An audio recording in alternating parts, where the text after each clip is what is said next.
Welcome to the All Things XR podcast. In today's episode, I have the pleasure to have Matt Miesnieks again on the All Things XR podcast. Matt is an absolute legend on AR and VR field and the former CEO of 60 AI, which got acquired by Niantic, and the current CEO of Dejavu. Hi, Matt. Hi, thank you for having me back. Welcome again. So, Matt, thanks very much for accepting my invitation for the podcast. And for those of our listeners who might not know you, can you introduce yourself? Yeah, sure. And I've been working in this space of AR, VR, XR, computer vision for the last 15 years or so, mostly as a entrepreneur of some sort, a little bit of investing, early stage investing. I have a technical background, but ended up on the commercial side of things. And I've been really, working to understand how to connect the real world and the digital world together, how to solve software problems that help us believe that the real world and the digital world, that boundary gets a bit blurry, and how to kind of blur it even further. I had a couple of companies that failed. I had one that 60 AI that was acquired by Niantic, and I was very pleased to see just in the last month or so, Victor Priscaru, my 60 AI co-founder, who's the chief scientist at Niantic now, published this great paper talking about how Niantic is really building out to the same vision we had in the earliest days of XD, and how do we build this sort of map of the world that lets you understand the world and then starts to enable all these new use cases and new applications that can be built on top of that map. That's been great because you hear often about startups that disappear, once they get acquired. And I feel like that's really encouraging, seeing that vision we had, which was 8-9 years ago. We called it the AR cloud. That's still being built out and still being validated, and still lots of companies are investing in that, in that concept. So it's been great to hear. And now, just this year, we started a new company called Dejavu, which is working on the same sorts of, I don't know, same sort of themes. Awesome. So, Matt, what inspired you to start Dejavu? Can you tell us a bit more about Dejavu? Well, yeah, I mean that idea of sort of blending the worlds together has always been of interest to me. I think it's just a fascinating, just so much sort of comes out of that, and it's fundamental to virtual reality and augmented reality and everything we believe might happen when all that stuff works. And but this particular company came about, like at the intersection of a couple of things. We saw happening. One of the biggest was a lesson we learned at 6D AI, where we were fortunate to work with Airbnb on an idea they were exploring, which was letting hosts scan their homes, and then on the listing for that home, you could have a 3D model of that house. You could do a walkthrough, you could get a sense of the layout and the size of it and all that sort of stuff. And we're excited because this was a lot of the idea that drove the creation of 6D. And what came out of that was that's a really bad idea. First of all, hosts are terrible at scanning. They can't really, they miss bits, and they never get a complete scan. But most importantly, the scans didn't look perfect. They looked like looked like a 3D scan. They looked like a video game, at best. And what happened was the conversion rates for those listings that had those scans actually dropped, versus regular photos. And my lesson in that sort of stuff was that if you are going to tell someone that this is a virtual copy of a real thing, a real place, it needed to be perfect. Like, it needed to be visually perfect, at least visually perfect, sound and interaction and all that stuff as well. But and that just wasn't possible at the time. But kind of stuck with me. And in the intervening 4 or 5 years since then, we've just seen a whole bunch of things come together, like really exciting. That things like, I've seen game engines just take leaps and bounds in terms of their capability, Unreal Engine in particular. We've seen new computer vision research around earths and Gaussian splats, which were a way to kind of use your phone and get something that looks a lot more photo or video like than video game like. They have their own problems, but it was a big leap forward.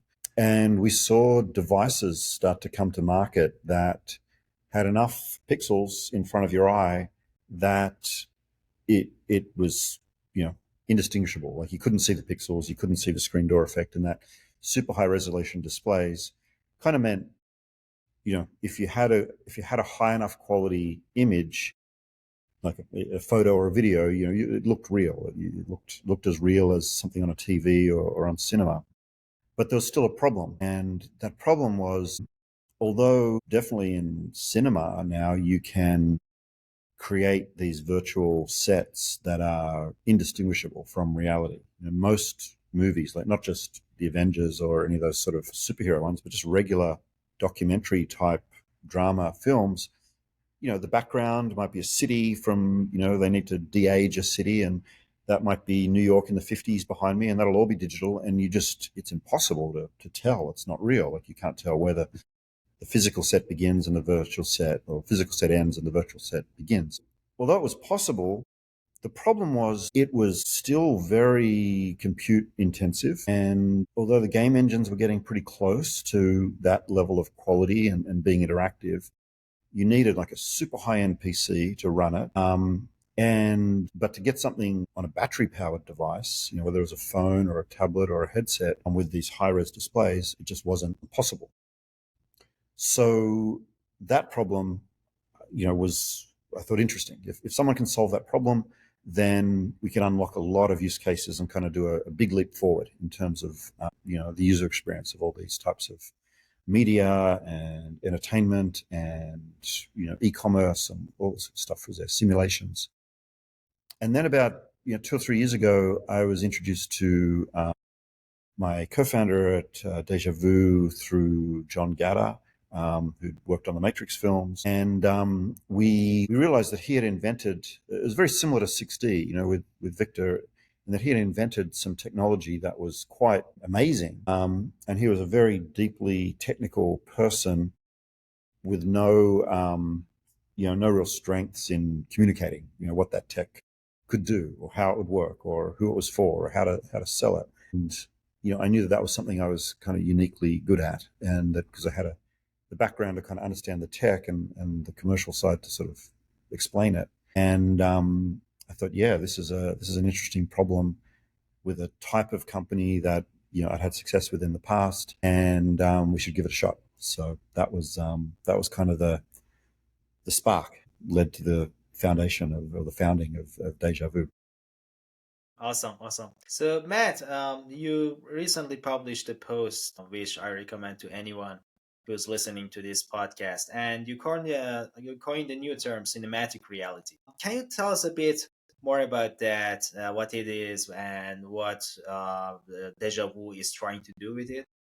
Yeah, yeah. God, I don't want to be coining new terms. This industry is full of too many. And I think cinematic reality was actually used by Magic Leap, you know, early on. But Yeah, I'm yeah, sort of using that terminology to try and explain the difference between what we think about when we talk about 3D models, 3D scans, and, you know, what everyone thinks is enough versus what is actually enough to actually make these use cases real. And I called it cinematic reality, or I used the phrase cinema just to kind of differentiate from photo reality, because everyone says, "Oh, it's photo real. This scanning app is photo real, or this game is photo real," and they kind of look like a photo, but they're not actually useful. That was the difference. Where in cinema, these shots are used. They have a purpose. You know, they're there to tell a story. So there's this gap between what you could capture in a 3D scan, what the latest computer vision research with Gaussian splats and stuff was enabling, modeling tools were sort of enabling, and getting to the point where it's actually a useful 3D scene for a purpose. And it always reminded me of the Airbnb thing going back, in that just doing a scan of the property isn't good enough. Like exactly. it's a negative. So you need to be able to get to the similar type of feeling that a professional photographer could achieve in that Airbnb listing. They get the right aspect of the light out the window. They stage everything. They can tweak it afterwards to make it get the color all right, and like put filters on it and stuff like that. And I thought unless these 3D environments can be creatively adapted, then they're just kind of a waste. It's like an iPhone snap. You're never going to use iPhone snaps in your marketing campaigns. Or you're not going to use your quick 3D scan in a marketing campaign for an immersive marketing campaign. So that's kind of what I tried to explain, and what I called it cinematic reality. And because we had banged our head against this problem, not just the technology but the go to market and the use case side, we felt that was like essential in anything we built. And all our tech was built with that, that sort of enabling that in mind. And we're talking to investors, we're talking to potential employees, and people were getting kind of confused between, "Oh, can't you just do that with a Gaussian splat app? Can't you just do that with sort of some game engine?" And we sort of would then get in this long-winded explanation about trying to explain the difference between what we're doing and what a phone app does. And so I wrote the post and came up with that term to sort of help educate people as to the distinction. Awesome. So, Matt, can you tell us a bit more about the mission, the challenge you're trying to solve with Dejavu? So, you're trying to actually create a new rendering technique, new rendering technology to put these on battery powered devices, something like that? Yeah, yeah. I mean, from a technical point of view, obviously it's a proprietary engine. Mm-hmm. The way it broadly works is, if you've got a scene from a game engine that's like 4K type textures, don't talk to us. Stick with Unreal, stick with Unity or whatever, and get that working. There are, for the cinematic reality or whatever you want to call it, like the sets that are used in virtual cinema, big architectural models, huge photogrammetry scans for simulations and things. Those 3D assets, 3D data sets are just massive. They're like can be terabytes in size. I mean, definitely tens or hundreds of gigabytes in size. And people that are, and that's kind of how much data it takes to make it look perfect. So the people that have got those assets, that art, to get that to run interactively at the moment is you need to throw a bunch of tech artists at it. They need to work at something for weeks. They downscale the quality, they decimate the meshes, they reduce the texture resolution, they bake in lighting, like all this sort of stuff, just to get it to run. On a either a low end phone, emerging markets, all of those phones in India and China and stuff that are emerging phones, or high end headsets. It's the same problem. We've got very very low power chip to drive a relatively high number of pixels. And so to do that, by hand it's a couple hundred grand, 150,000 up to like $250,000 of people's time, plus a month, 6 weeks of elapsed time, to get something that works and still doesn't look as good as the original.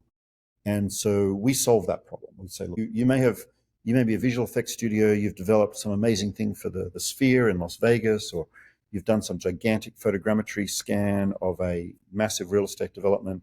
We just say, look, give us the data, just give us the terabytes of data, and we can turn that around in less than a day and say, here's a 100 meg size file that is exactly the same visual fidelity as your source data, and it runs on low end devices.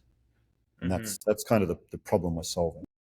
Awesome, awesome. So Deja Vu is kind of more on the VR side than the AR side, right? Or mobile. We're not only immersive. Like I definitely, we're approached by a huge gaming company last week, and they don't really care that much about headsets, but they really care about emerging markets. They want, 1 billion people in India and however many people in China and Southeast Asia, and these markets where people have sort of low end Android phones with like a chip that's several generations old because it's cheap and cheap displays. And they're like, well, how do we get an iPhone quality game to run on these phones? And, obviously a lot of it is the interaction and the gameplay and all that stuff, but The compute budget is largely driven by the graphics. And so we're able to say, okay, we can ingest that, iPhone quality, asset and optimize it even further so it runs on this old technology phone and lets them give the same sort of iPhone user experience now to another billion users. And that kind of market opportunity is probably more, you know, commercially exciting than, the latest and greatest headsets that, are about to be released. Awesome. So it's not necessarily 3D scanning of a real environment, a simulated environment, 3D Absolutely. generated environment. Yeah. If you look at our website right now, the dejavu.ai website, we have a little demo video and a test flight you can download that shows we call it Dune, like a Dune scene. We don't have any connection to the official IP of the movie, but we created a scene that is exactly the same as what they used in the movies. We used an up-to-date version of the tool chain that DNEG used to make the virtual sets for the films. Every single grain of sand is rendered. Every single grain of sand has depth. Every little blade of grass has depth. And that was about I can't remember how big exactly it was several hundred gigabytes in size. So it was completely synthetic. We did it all. There's no photogrammetry, there's no 3D scanning, but it looks perfectly photoreal. And yeah, that's the type of thing we can ingest. So it can be a completely synthetic scene. It can be a photogrammetry. It can be a Gaussian splat scan. It could be a generative AI, created Yeah. 3D world. It's just that it just needs to be like really big, really high quality. And it's wherever it comes from, as long as it's that super high quality, we can make it work on today's device. You mentioned generative AI created scenes. Just a few days ago, Word Labs published a demo. Did you see that? Yeah, yeah. And today Google published one called not Gemini. Oh god, I can't remember what they called it. It was like this Cat 4D, and then there was another one as well, but it was the same sort of thing. But the Google's one was even a bit better than what World Labs did. It had I haven't you seen could like that. open doors, and actually the world would react. It's incredible, where that's going. Yeah. So that's the sort of stuff I mean, we're not trying to be that. Yeah, I, sure. I think no matter what, like even if those tools get to the point in a few years that they can create not just a mobile phone, something that looks good in a mobile phone video, but actually can work on a fully immersive, like 5K per eye sort of device, you still got the same problem of how do you draw those pixels very rapidly. Exactly. And that's the problem we solve. Then, as I learned at 6D, you might have an amazing paper that's published, which we did, when we started 6D, and it took us 2 years to get from a demo of the paper that was blew people away to an app in the App Store, and probably would have taken us longer after that. Like only now, like Niantic is kind of building out that vision, which is another 4.5 years later. So I'm not it's as a founder, you sort of see this stuff and you kind of get really excited by it. But as a CEO, I'm very focused on, where is the budget today? Like, where is money being spent on 3D environments? And what are the actual, how do you really solve this problem? Not just a cool demo, but these creative agencies need to be able to color grade the whole thing. They need to be able to color grade different segments of it. They need to be able to edit it and move rocks around. They need to be able to dynamically change lighting, very fine grade control. It needs to work with their existing tool chains. All of that sort of stuff is not even considered in these research papers, but it's necessary in order to get paid. Awesome, awesome. So, Matt, what technological breakthroughs have allowed the Dejavu to run these 3D data sets in real time on mobile devices? It's really something that my co-founders worked on, and developed. And it's been something for many years. He's kind of looked at this problem and tried to solve it. And we describe it as we ingest it into our cloud and we process it there and we give you a very small, simple asset on the outside of it. It's sort of like we say it's like the love child of Unreal Engine's Nanite with Google's Surat that they developed 5 or 6 years ago. And if you took both of them together and combined the best of both, and then plugged in some other capabilities around your animation and relighting and interactive triggers and things, that's kind of what deja vu roughly looks like.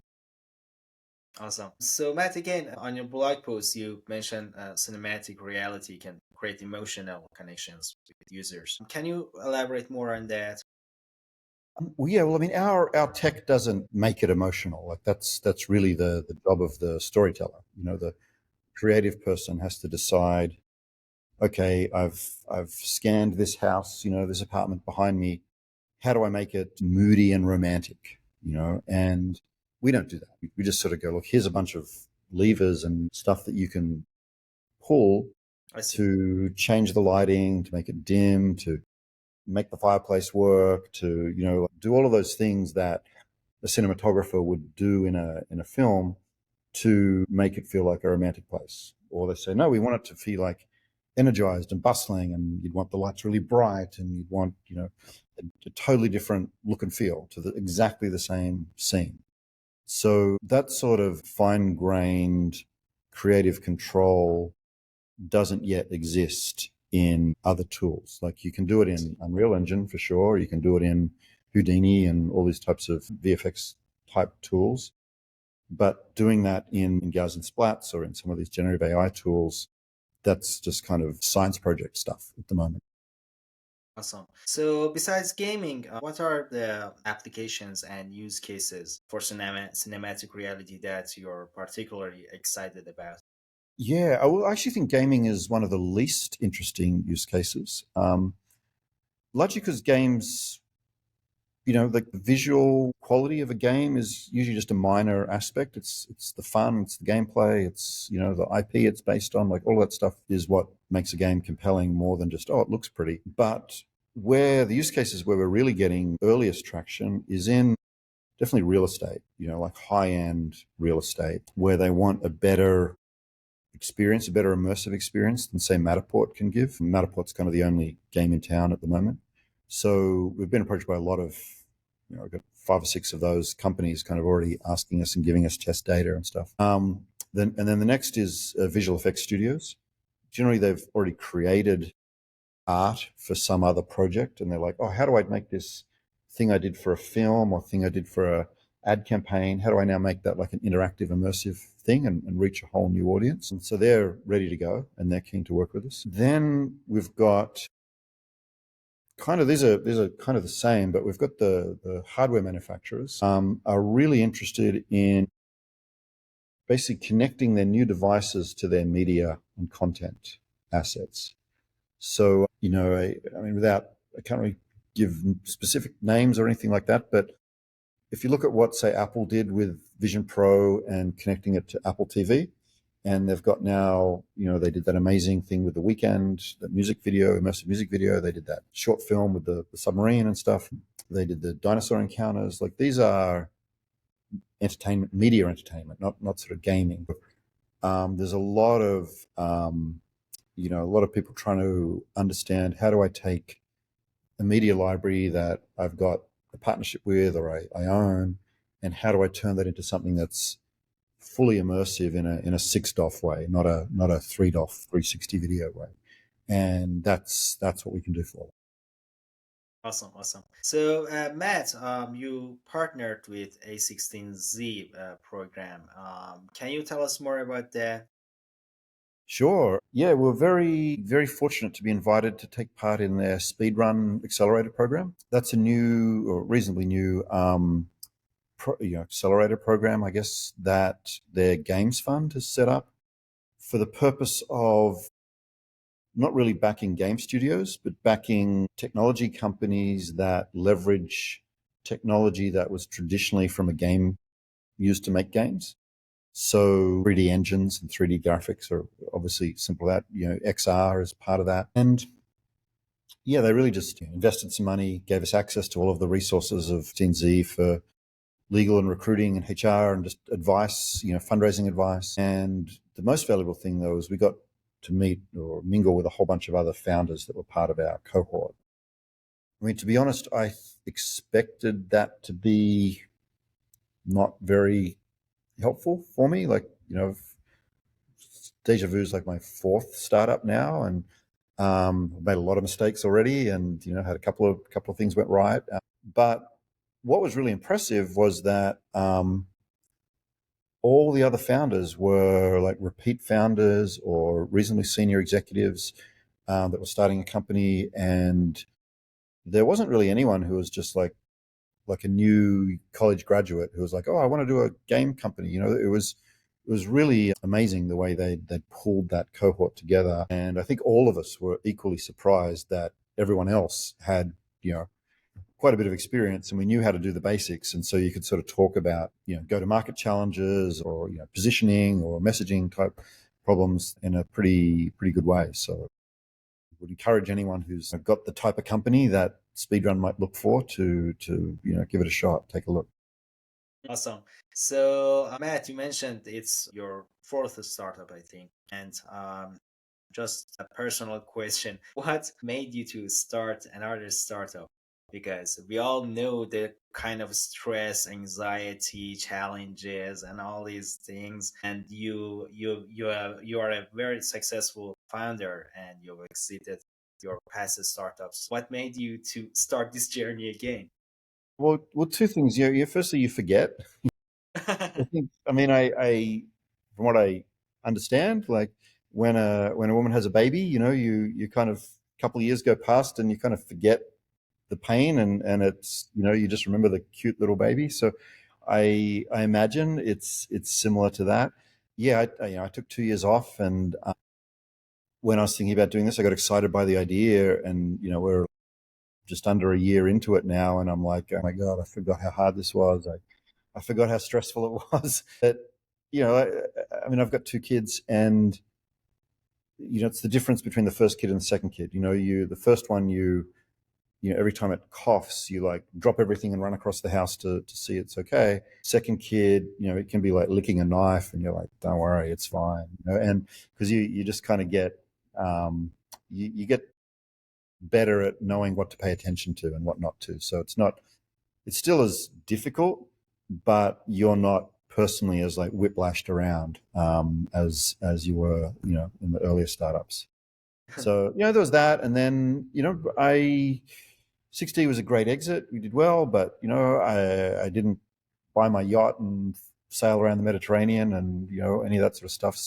I still have personal ambitions. I think the market is not yet won. There's tons of opportunity, and yeah, I thought, look, let's I got to do something. Let's give this a go. I couldn't bear the thought of going and getting a job at a big tech company and just sort of working 9 to 5 every day.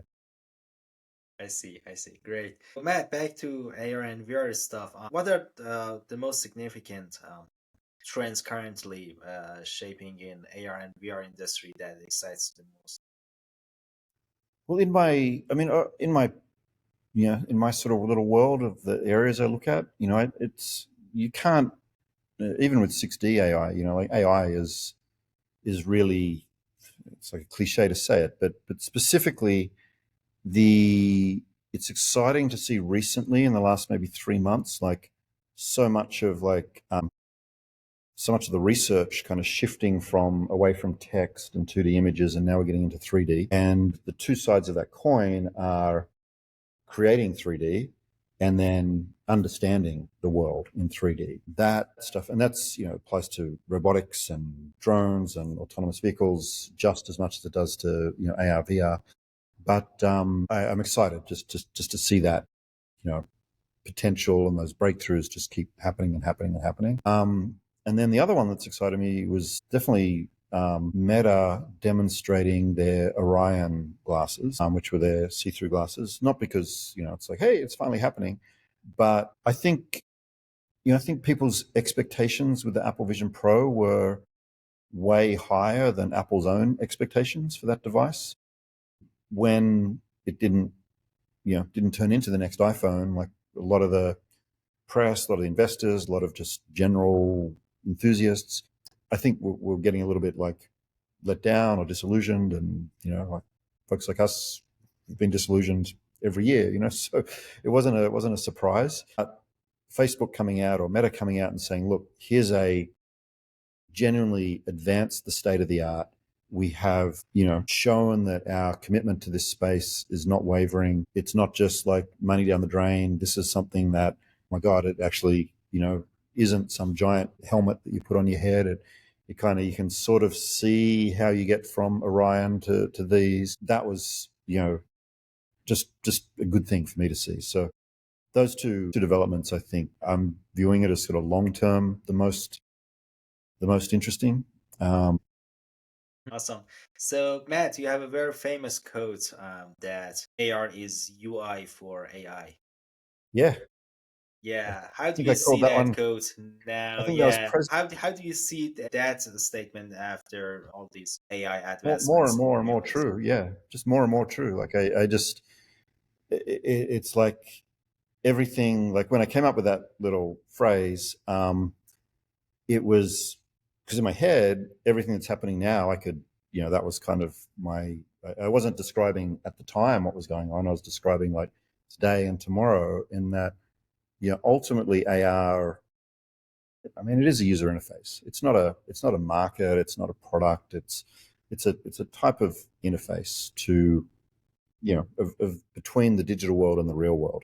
The the way that interface is going to connect to data and logic and all of that sort of understanding and reacting and perceiving, that needs to be AI that mediates that. Like there's no other way for that to happen.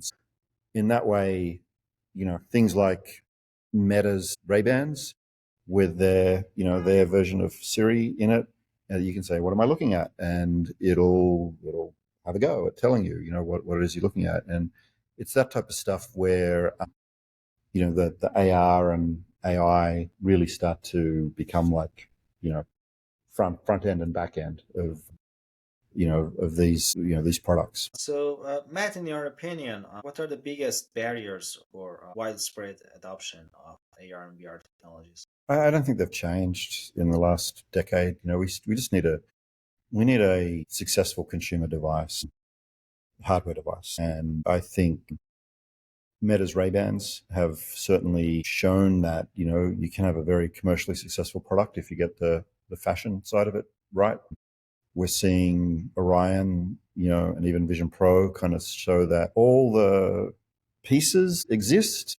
Like we're not like it's not like we're waiting on something magic. It's just like we just need to take everything that's already there and just make it a bit better and put it all together.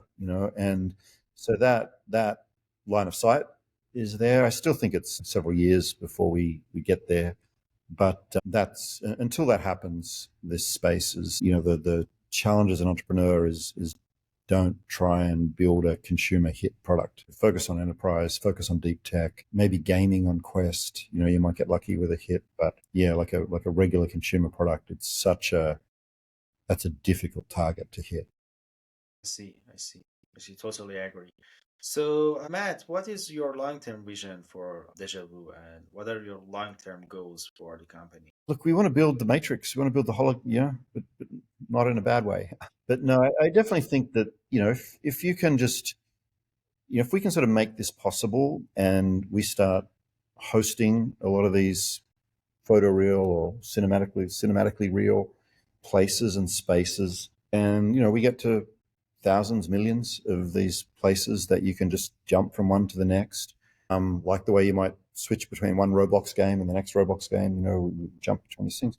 But it's not just gaming. It could be looking at something, a house to buy or a vacation property to go to, or it might be a game, or it might be I want to train my staff on how to do this particular task, and where our vision is kind of to be the place where all of that is hosted and served up and enabled, and make these types of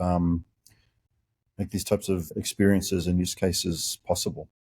Awesome. So, Matt, as of our last question, what advice would you give to aspiring entrepreneurs looking to enter the tech space? If you want to be an entrepreneur in this space, build something that you can sell today. You do not hope that, if there's 10 million or 20 million Quests in the world today. Make sure if and you're building something for the Quest 3, then that's it.